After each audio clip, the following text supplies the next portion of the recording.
Assalamualaikum warahmatullahi wabarakatuh. Perkenalkan, nama saya Muhammad Noval Widyarohman dari kelas 10 BIC 1.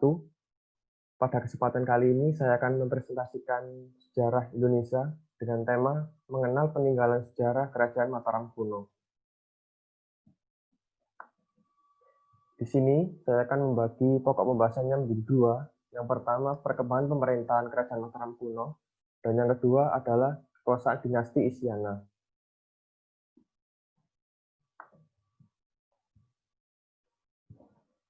Mula-mula keberadaan kerajaan.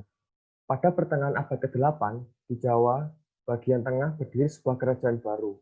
Kerajaan itu kita kenal dengan nama Kerajaan Mataram kuno. Ada yang menyebutkan pusat kerajaan di Medan dan terletak di Pohbidu. Sementara itu, letak Pohbidu sampai sekarang belum jelas. Keberadaan lokasi kerajaan itu dapat diterangkan berada di sekeliling pegunungan dan sungai-sungai. Ada beberapa prasasti yang berkaitan dengan Kerajaan Mataram kuno, di antaranya Prasasti Canggal, Prasasti Kalasan, Prasasti Blora, Prasasti Kedu, atau Prasasti Balitung. Dan di samping adalah tampak salah satu situs liangan, yaitu sisa peninggalan Mataram kuno. Awal pemerintahan kerajaan. Menurut Prasasti Canggal yang berangka 732 Masehi, diterangkan bahwa Raja Sana telah digantikan oleh Sanjaya. Raja Sanjaya adalah putra Sanaha, saudara perempuan dari Raja Sana. Sedangkan dalam Prasasti Sojomerto disebutkan nama Dapunta Sailendra yang beragama Siwa atau Hindu yang diperkirakan berasal dari Sriwijaya dan menurunkan dinasti Sailendra yang berkuasa di Jawa bagian tengah. Oleh karena itu, Dapunta Sailendra lah yang diperkirakan menurunkan Sana sebagai raja di Jawa.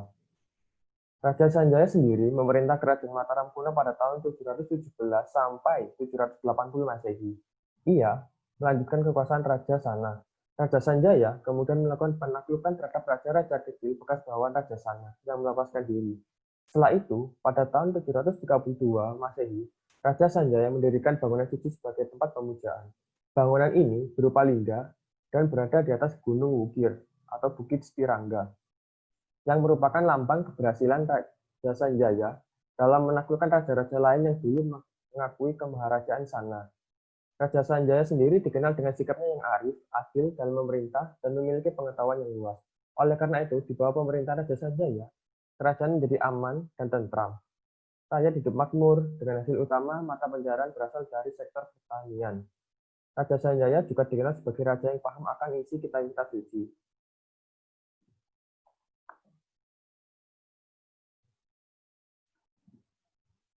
Wafatnya Raja Sanjaya.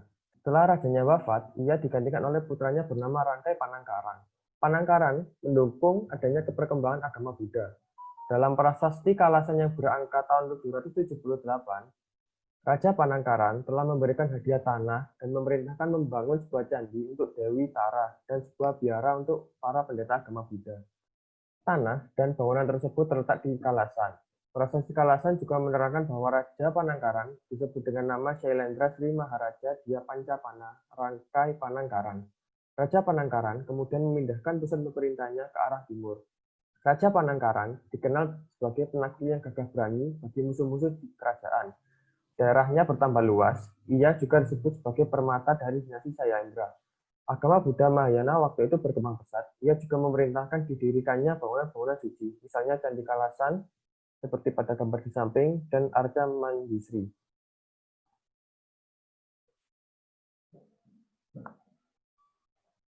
Perpecahan akibat kepercayaan agama.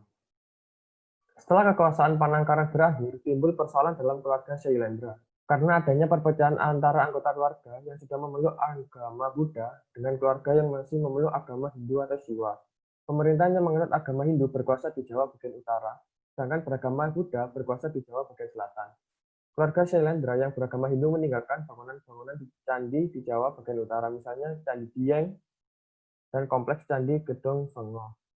Sementara yang beragama Buddha meninggalkan candi-candi seperti Candi Ngaweng, Candi Mendut, Pawon, dan Candi Borobudur. Perpecahan di dalam keluarga Shailendra tidak berlangsung lama. Hal ini ditandai dengan perkawinan Rakai Pikatan yang keluarga yang beragama Hindu dengan Pramudawardhani, putri dari Samaratungga. Perkawinan itu terjadi pada tahun 832 Masehi Setelah itu, dinasti Sailendra bersatu kembali di bawah pemerintahan Raja Pikatan.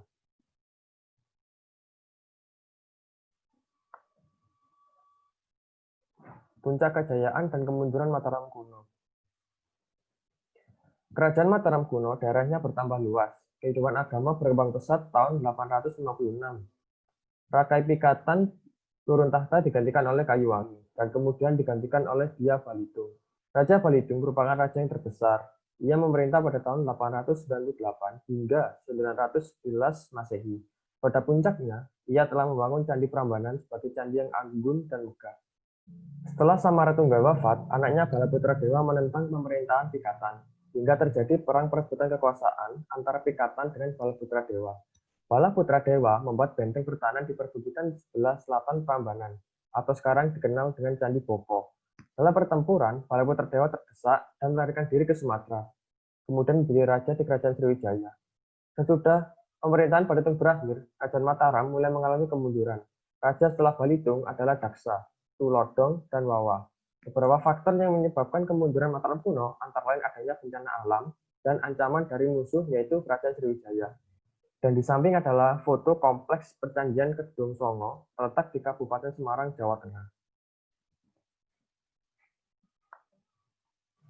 Selanjutnya, kita akan masuk kepada pokok pembahasan yang kedua, yaitu kekuasaan dinasti Isyana Kerajaan Mataram kuno. Berdirinya dinasti baru. Pertentangan di antara keluarga Mataram terus berlangsung hingga masa pemerintahan Empu Sindok pada tahun 929 Masehi. Akibatnya, Empu Sindok memindahkan ibu kota kerajaan dari Medan ke Daha, Jawa Timur, dan mendirikan dinasti baru yaitu dinasti Isyana Wangsa. Diduga kuat, pemindahan itu dilakukan karena kerajaan mengalami kehancuran akibat letusan Gunung Merapi.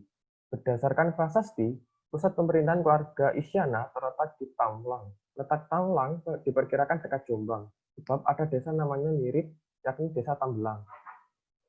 Setelah Empu Sindok meninggal, ia digantikan oleh anak perempuannya bernama Sri Isyana Tunggawijaya. Ia naik tahta dan kawin dengan Sri Lokapala. Kemudian anaknya Makutha Wangsawardhana naik tahta menggantikan ibunya. Kemudian pemerintahan dilanjutkan oleh Dharma Wangsa, Guh yang memeluk agama Hindu aliran Waisya. Awal dan akhir kekuasaan Airlangga. Setelah Dharma Wangsa Guh turun tahta, ia digantikan oleh Raja Airlangga, yang saat itu usianya masih 16 tahun. Ia hidup di dalam hutan bersama pendeta sambil mendalami agama. Kemudian dinobatkan oleh pendeta agama Hindu dan Buddha sebagai raja.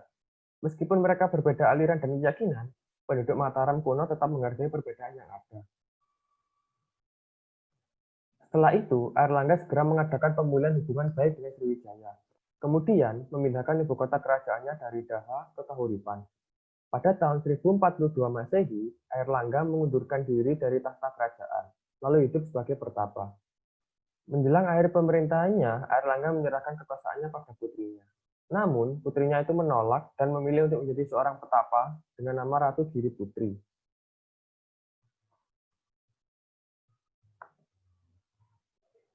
Akhir dari pemerintahan Mataram kuno. Sebelumnya, Airlangga telah memerintahkan Empu Barada untuk membagi dua kerajaan. Kerajaan itu adalah Kediri dan Janggala. Hal itu dilakukan untuk mencegah terjadinya perang saudara di antara kedua putranya. Kerajaan Janggala sendiri terletak di sebelah timur dan diberikan kepada putra sulungnya yang bernama Garasakan atau Jayenggrana. Dengan ibu kota di Kahuripan, wilayahnya meliputi daerah sekitar Surabaya sampai Pasuruan. Sedangkan kerajaan Kediri sendiri terletak di sebelah barat, diberikan kepada putra bungsunya yang bernama Samarawijaya atau Jayawarsa. Dengan ibu kota di Kediri, wilayahnya meliputi daerah sekitar Kediri dan Madiun. Itulah presentasi yang bisa saya persembahkan mengenai peninggalan sejarah Kerajaan Mataram kuno. Kurang dan lebihnya saya mohon maaf. Wassalamualaikum warahmatullahi wabarakatuh.